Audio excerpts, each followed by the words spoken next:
So డీలిమిటేషను మహిళా రిజర్వేషన్ల కోసం 16 నుంచి పార్లమెంటు స్పెషల్ సెషన్ జరగబోతున్నది.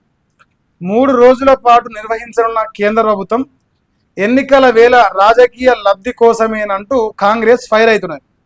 నియోజకవర్గాల పునర్విభజన డీలిమిటేషన్తో పాటు చట్టసభల్లో మహిళల రిజర్వేషన్లకు సంబంధించిన రాజ్యాంగ సవరణ బిల్లులపై చర్చించడం కోసం కేంద్ర ప్రభుత్వం ఈ నెల 16 నుంచి 3 రోజుల పాటు పార్లమెంటు ప్రత్యేక సమావేశాలను నిర్వహించనున్నది.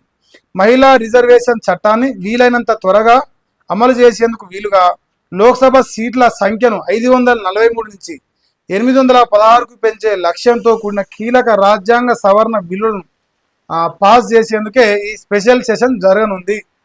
సో డీలిమిటేషన్ జరుగుతుంది.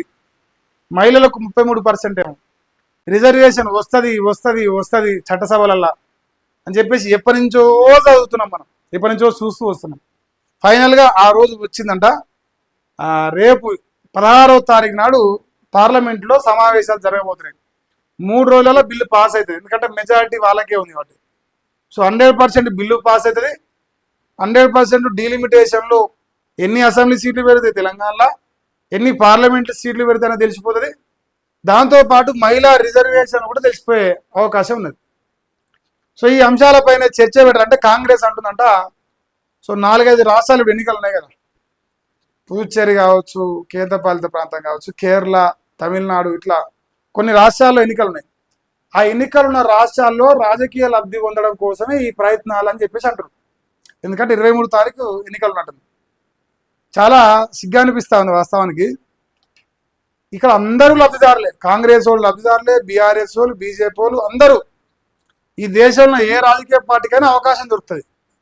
కానీ సిగ్గుమాలిన విషయం ఏంటంటే ఇట్లా వన్ సైడెడ్గా బీజేపీకి ఏదో ఫేవర్ జరగబోతున్నట్టుగా చెప్తున్నారు. రియాలిటీ అందరికీ సమానంగా సీట్లు పెరుగుతాయి.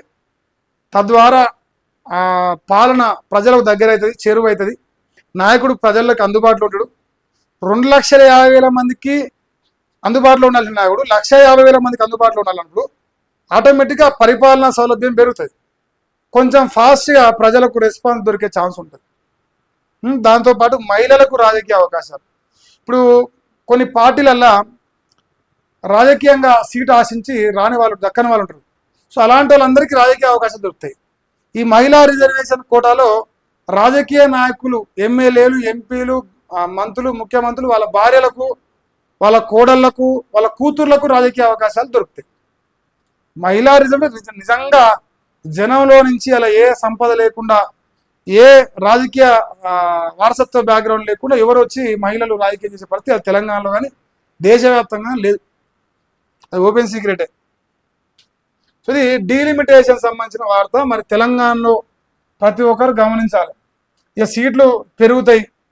ఇక ఆశావాహులు మల్లారెడ్డి లాంటి వాళ్ళు, లేదంటే మా బచ్చన్న లాంటి వాళ్ళు, మా రాజగోపాల్ రెడ్డి లాంటి వాళ్ళు, మా కొండా సూర్యక లాంటి వాళ్ళు, వీళ్ళందరూ ఇప్పుడు మరో లడ్డు కావాలన్న అన్నట్టుగా చాలా సంతోషంగా ఉన్నారు. ఎందుకంటే ఆల్రెడీ వాళ్ళు ఎమ్మెల్యేలు, ఎంపీలు, మంత్రులు, మళ్ళీ వాళ్ళ భార్యలకు, లేదంటే వాళ్ళ కూతుర్లకు, వాళ్ళ కోడలకు మళ్ళీ అవకాశం దొరుకుతారు. సో ఒక్కరు దోసుకొని సరిపోక మళ్ళీ 2-3 అన్నమాట, ఒకటే ఇంట్లో. అది దాని స్కీమ్ పేరు.